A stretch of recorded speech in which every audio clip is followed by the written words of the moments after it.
The Blocktalk Podcast started because of my passion for the property management industry. I wanted to start a conversation and add some value within the industry with a diverse range of people and professionals who can add something extra. As we start out, my aim is that the podcast offers some useful insight into a variety of views, opinions, thoughts, and foresights from our guests, who include business leaders and industry experts. If you enjoy the podcast and want to find out any other information, head on over to brianwelsh.co.uk.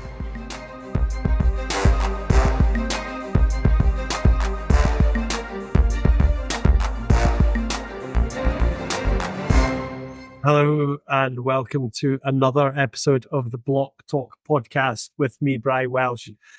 Today's a bit different. Today we're speaking to one of the CPL Software team, Opeyemi Funsho, a developer with us in CPL. He's also a very keen AI enthusiast. Opey was the secretary of the AI and Robotics Society when he was at university, where he held multiple sessions that explored the operation and application of various AI models. During his placement year, he independently investigated how AI can be incorporated to improve system forecasting. So today, in this episode, Opey will provide a unique insight into the current state of the future of AI, including similarities to the internet. He will also discuss why all firms will need to prepare to utilize AI and how CPL is already preparing for its influence. Opey, thanks for coming on. How are you? All good, mate. All good. Good. Glad to hear it. So let's just crack straight into this. What is the current state of AI? So it's a great question. There's quite a few ways to tackle it. I think personally, the best way to tackle it is just to look at the academic literature. So historically, general start point for artificial intelligence, AI, was the goal to, design machines that could think like humans. But the way we've approached this question within the academic literature is to use machine learning. So machine learning takes algorithms, statistical models, and tries to give these machines a large scale of data and tell them, okay, try and identify patterns. This is quite interesting because as a programmer, what we do is quite the opposite. We look at the data, we get the requirement via requirement elicitation, then we specifically write the rules. Whereas with machine learning, they try and figure out the rules for themselves using patterns. Then what we're seeing now with the advancement of machine learning is the next stage, which is deep learning. With deep learning, they start to use multi-layer neural networks, also known as deep neural networks, to process a large-scale data and identify these patterns. For example, we've got ChatGPT, which is an amazing deep learning model based on the GPT-3 architecture. And what we're starting to see now is these deep learning models are becoming very popular, and lots of people are becoming really interested in AI. Okay, good. So what do we think about regulation of AI and also the benefits of AI technology? Oh, that's a really good question. I would say so different countries will try and tackle AI regulation a little bit differently. But I would say for the UK, we've got a long history of trying to be proactive with AI. There's a few dates that are quite important. So 2nd of September 2021, the UK government published a National Artificial Intelligence Strategy. Right. This set out a 10-year plan for the UK to try and become a global AI superpower. It's quite ambitious, but, if you don't set your goals high, there's a high chance you'll fail. Then in March of 2023, the UK government published its AI regulation white paper. This made it clear that it's definitely going to be taking a proactive approach to AI regulations.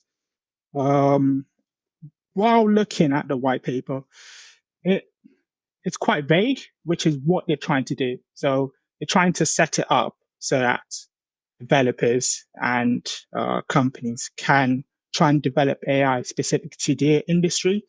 So by the looks of it, the UK government is not going to create a central body for AI. What they're going to do is use the existing regulators to try and monitor AI. So I do think the UK government is trying to be proactive with AI, but the regulations might be specific to the industry. So we're going to be expecting a lot from regulators, because not only do you have to, let's say, the FCA, not only do you have to understand the financial regulations, but you have to understand how computers could impact that. So regulators will be having, a little bit of a challenge trying to keep up. But I would say with the UK itself, yeah, being proactive about AI, setting big goals, that's what we want to see. That's as a developer, that's what we want to see to keep it a little bit interesting. Coming up on the 30th of April, we are expecting these regulators to publish their annual strategic approach to AI. So that's going to be quite interesting. Okay. And benefits of AI technology to everyone? Oh, so the way I like to see it is if we work backwards. So with AI technology, it's not just the AI that's important, it's what's the problem. Like, I think when we were at school, uh, as developers, we didn't just want to be AI developers. It was not AI engineers. We wanted to be developers. We wanted to be coders. We wanted to be able to create projects. And we saw AI as a tool. It's like that quote that if you only have a hammer, all you're going to see is nails. We didn't want to be AI engineers. We just wanted to be developers. So for us, we were looking at the problem. So what can large scale data and pattern recognition solve? For example, in the healthcare industry, what we're starting to see is these models are really good at detecting such cancers, especially with the diagrams, the scans. They're producing very similar pictures. So the healthcare industry will excel with the advancement in AI. Another thing which is a little bit uh, expected, to be honest, is the food industry will excel. Health will become really big. For example, right now we do have uh, well documented, food stuff about how many calories are in this. But the next step is, why don't we just personalize that to you? Uh, Giving you likes and dislikes, we can personalize and give you that information. I think AI will actually be personalize your experience to what you like. Not only would it affect social media, health, but I think our education as well. Right now, our education system tends to take a structured standard approach. Obviously, there's some benefits with that, but I don't think everyone likes to learn via that method. So personalized education will be quite beneficial to the young generation. And if we can, empower the young generation to feel as if, they want to learn, it's like the whole world will be their oyster and they will create amazing products. So I'm quite excited to see what AI does. And finally, and not least, of course, in our industry, the property factor industry, AI will excel here. There's a few things that are considered normal, but it's because you've been in the industry for a long time, it's considered normal. Like, why does it take so long to buy a house or sell a house? These questions, that's how it's done. With the advancement in technology, not only AI, but we could see companies start to arise to tackle these problems. Okay. So what's your opinion about the future of AI then? Oh, so there's quite a few. The future of AI is quite unpredictable in terms of if people don't participate in it, only a handful of people will design that future. Right. And what we've seen, I'll give you an example. So when we were part of the AI Society, what we wanted to do is learn about it, but try and bring as many people along, because as developers, we're quite biased. We want to build products that we enjoy, but there are some things that we might not think about, uh, like large scale knock on effects. So we wanted to bring people from different backgrounds, STEM backgrounds, non-STEM backgrounds, to get involved, give us your opinion about it. So personally, I think the long-term trend of AI will remain positive if we encourage people to express their opinion about it. Uh, for example, actually, the 2023 Writers Guild of America movement established a new contract with Hollywood and TV studios, ensured that AI remains a tool rather than a replacement for human creativity. I think that was quite impressive to see people come together and say, yeah, this is a fantastic tool, but how do we want to use it? And how do we want it to shape our future? So getting more people not only excited about AI, but wanting to participate in AI will be fantastic. Yeah. No, I get it. I get it. Yeah, we need to be careful with that. Absolutely. Okay, so how can organizations prepare for AI? Oh, this is actually a really good question. So during my placement, what I did was I created a data pipeline with my great manager. Uh, we wanted to focus on data integrity, data preparation, and make sure we had quality data. The minute we accomplished that, it gave us the opportunity to start exploring AI products. But what I'm starting to see is that companies that might be trying to skip a few steps. I would say if you want to prepare for AI, you need to make sure you have a data pipeline ready for AI. Yeah. Data integrity, data categorization. These are like the fundamental steps that companies should not avoid and should actually focus on it because it just saves you time in the future. Uh, so to ensure that obviously companies are prepared for AI, you do have to do a little bit of AI education. I think lucky for us, especially in CPL Core, we are able to do PDPs.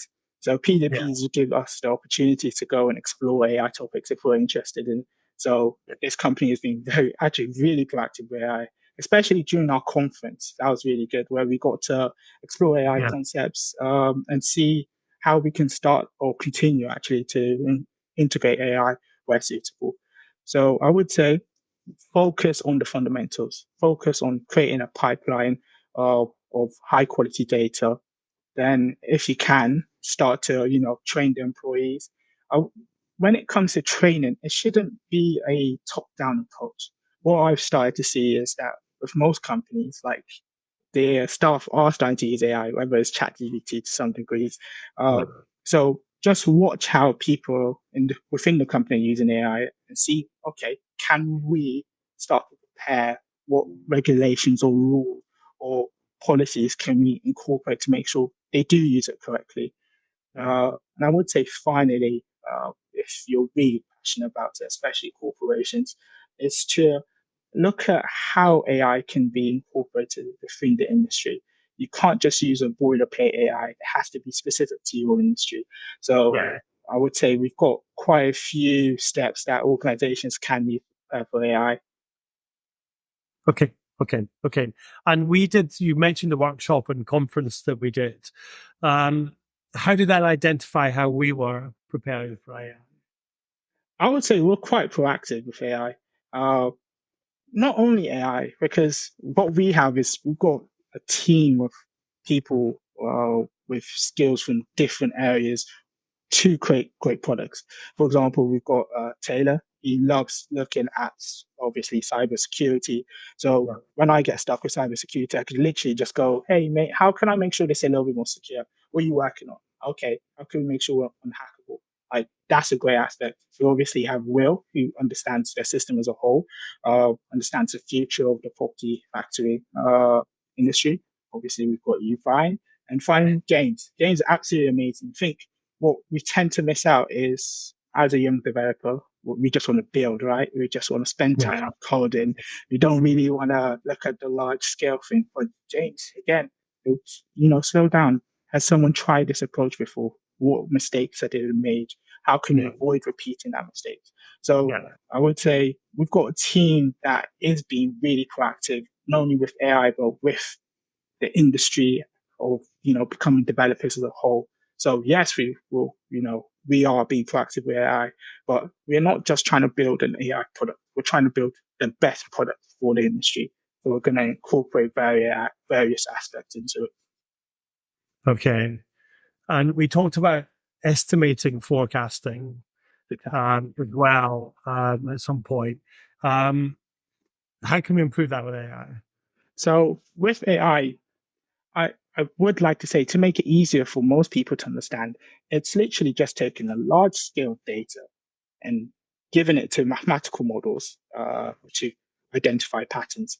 So right now, you don't have to use AI to do forecasting, yearly, monthly forecasting.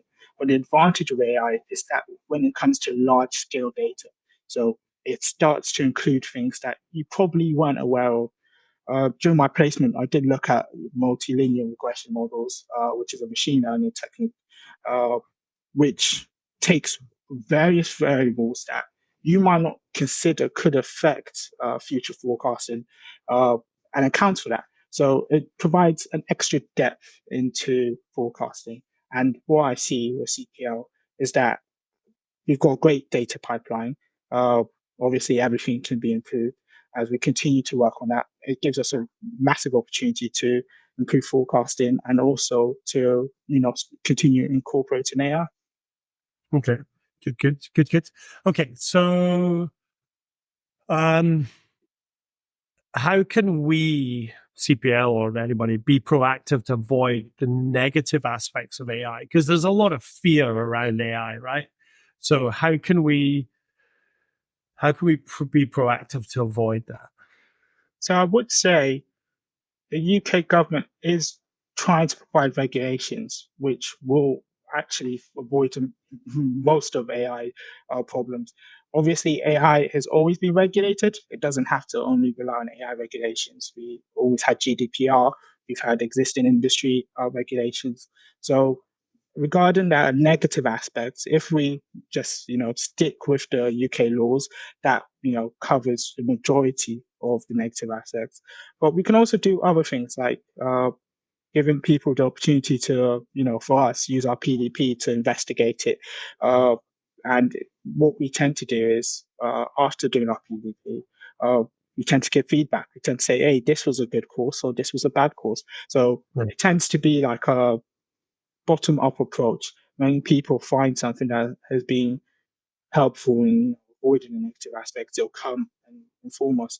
But also, like again, with you, Brian, you did provide us with like AI guidelines already. So Yeah. I think, yeah, you guys made it clear that this is how we would like to use it, or what we should avoid using as well. So yeah, we do have quite a few things already in place to avoid the negative aspects.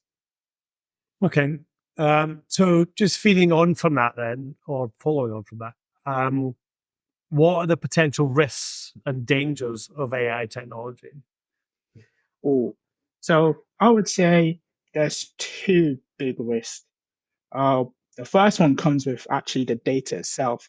So when you feed these models large scale data, you might not be aware of it, but there could be correlations within the existing data that you don't want the model to pick up. For example, uh, if you it's a silly one, but it gets the point across. If you have, let's say, a list of names, right, and let's say the average length of the name is 4, right? Unfortunately, the model might think, okay, the person who has more than 4 letters within the name should not achieve this qualification or achieve this task. It's simple things like that that we don't naturally think of. But again, because we're not identifying the rules for these AI models to pick up, they will create their own rules, and it's not as easy to identify those rules. So I would say the first one is with unintended consequences with large scale data. Then the second one comes not from the data aspect, but from the AI models.